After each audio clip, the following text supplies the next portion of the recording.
बऱ्याच मित्रांना माहिती असेल किंवा माहिती नसेलही, पण मित्रांनो, आत्ता आपल्याकडं म्हणजे ह्या महिन्यामध्ये शनिवारी मार्केट चालू असणार आहे 2 तास 20 जानेवारीला आणि ते सुद्धा 2 सेशनमध्ये काम होणार आहे. आता एकंदरीत बघा, जर आपण मित्रांनो बातमी जर वाचली तर बातमी अशी आहे बघा, का NSE and BSE are conducting a special session for live trading on Saturday January 20 in the equity and F&O segments with an intraday switch over from the primary site to the disaster recovery site. The market timing would be as mentioned below. आता हे कशासाठी करता NSE? तर NSEचं असं म्हणणं आहे का जर एखाद्या दिवशी जर समजा जर काही समजा परत आपल्याला डिझास्टर झालं, समजा त्यांच्यावाली प्रायमरी साईट आहे, त्या प्रायमरी साईटवरती जर काही डिझास्टर जर झालं, तर मग आता त्या म्हणजे त्यांनी आणखीन एक परत डिझास्टर रिकव्हरी साईट जी आहे ती साईट बनवलेली आहे.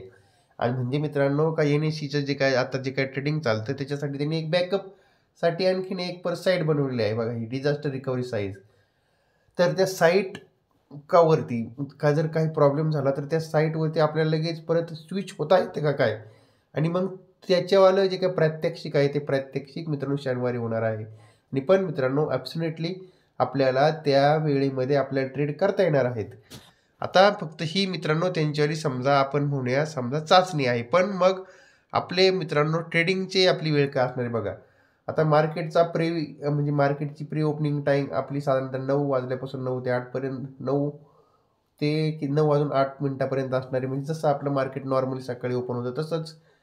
आणि नॉर्मल मार्केट सकाळी 9:15ला चालू होणार आणि मार्केट 10 वाजता संपणार. तर म्हणजे मित्रांनो साधारणतः जे आपल्यासारखे ट्रेडर्स आहेत त्यांना आपल्याला मित्रांनो सकाळच्या सेशनमध्ये 45 मिनिटाचं आपल्याला काम करायला मिळणार आहे. म्हणजे किती टोटल 45 मिनिटाचं काम आपल्याला त्याच्यामध्ये करायला भेटणार आहे. आता या मित्रांनो हे झालं आपलं साधारणतः हे झालं आपलं पहिलं सेशन. आता आता हे जे पहिलं सेशन आहे मित्रांनो, ते पहिलं सेशन कशावरून होणार आहे? ते पहिलं सेशन होणार मित्रांनो NSEच्या प्रायमरी साईटवरती. म्हणजे जे आपण आत्ता जसं काय आपलं जे काही आपलं ट्रेडिंग चालतं त्या पद्धतीनुसार म्हणजे ते ज्या साईटवरून आपण करतो आणि त्याच्यानुसार ते आपलं सगळं ट्रेडिंग होणार. पण मित्रांनो आता दुसरं जे काही सेशन आहे, तर ते काय करणार NSE तर कधी का ज्यांची म्हणजे आता त्यांची जी काही डिझास्टर साईट आहे, तर त्या साईटच्यावरून हे मित्रांनो सेशन होणार आहे आणि ते सेकंड सेशन होणार आहे. आता त्याचा टायमिंग असा आहे मित्रांनो बघा, त्याच्यावालं प्री ओपन जे आहे, तर त्याचं प्री ओपन मित्रांनो ते होणार आहे 11:15 ते 11:23 आणि मग मित्रांनो नॉर्मल मार्केट चालू राहणार आहे.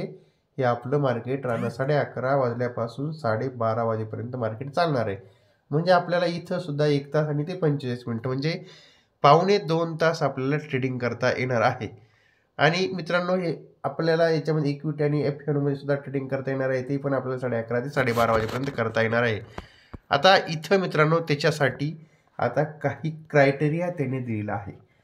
आता म्हणजे बघा, आता तो क्रायटेरिया काय दिला त्यांनी बघा, any F&O credits and intraday equity profits from January 19th will not be included in the available funds during the special trading session due to the settlement holiday.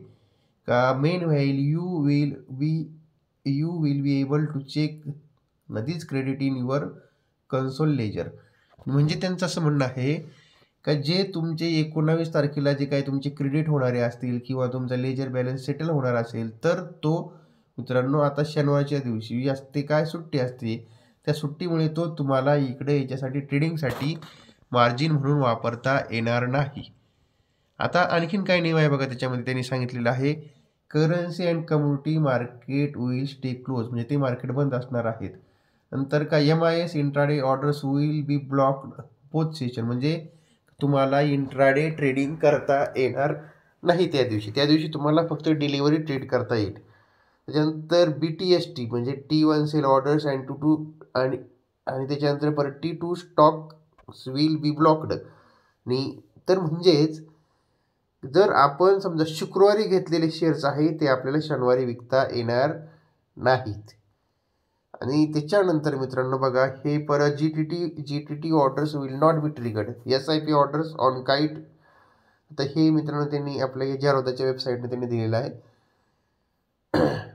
म्हणजे तुमच्या SIP ऑर्डर्स वगैरे त्या सगळ्या पडतील, पण त्या तुमच्या कधी होतील, म्हणजे त्या आता त्या दिवशी तुम्ही समजा SIPच्या ऑर्डर टाकल्या तर त्या ऑर्डर तुमच्या मित्रांनो सोमवारी पडतील.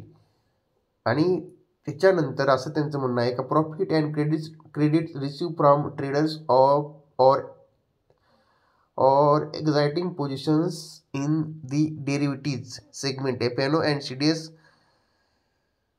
CDS on 19th January will be available for withdrawal on 22nd January. म्हणजे जो काय तुमचा ज्या दिवशी तुम्हाला प्रॉफिट वगैरे होईल, जे काय होईल ते सगळं तुम्हाला जे आहे मित्रांनो, तर ते तुम्हाला 22 तारखेलाच तुम्ही ते पैसे विड्रॉल करू शकता, जर समजा विड्रॉल करायचे असतील तर. आणि जर तुम्ही आता जर समजा तुम्ही 20 तारखेला विड्रॉल रिक्वेस्ट जर टाकल्या तर त्या तुमच्या मित्रांनो 22 जानेवारीलाच तुमच्या सगळ्या विड्रॉल रिक्वेस्ट वगैरे आहे त्या सगळ्या विड्रॉल रिक्वेस्ट तुमच्या प्लेस होतील. तर मित्रांनो बघा, या अशा पद्धतीनं आता म्हणजे काय NSEने काय ठरवलेलं आहे, जर एका दिवशी काही प्रॉब्लेम झाला तर त्याच्यावाला आपल्याला काय करता येईल त्याच्यावाली मित्रांनो बघा, म्हणजे ही एक प्रकारचे आपण म्हणूया साधारण डमी युद्धच आहे ते. आणि ते मित्रांनो डमी युद्ध खेळायचं ठरवलेलं आहे NSEनं, आणि ते पण शनिवारी. म्हणून आपल्या शनिवारी 1.5-2 तास आपल्याला ट्रेडिंग करता येणार आहे. तर ही सगळ्यात महत्त्वाची गोष्ट मित्रांनो आपल्याला सांगायची होती. आणि तेव्हा मित्रांनो माहिती चांगली वाटली असेल आणि व्हिडिओ जर चांगला वाटला असेल तर मित्रांनो आपल्या व्हिडिओला लाईक करा, शेअर करा आणि आपल्या चॅनलला सबस्क्राईब करायला बिलकुल विसरू नका. तोपर्यंत मित्रांनो आपल्या सर्वांना जय महाराष्ट्र.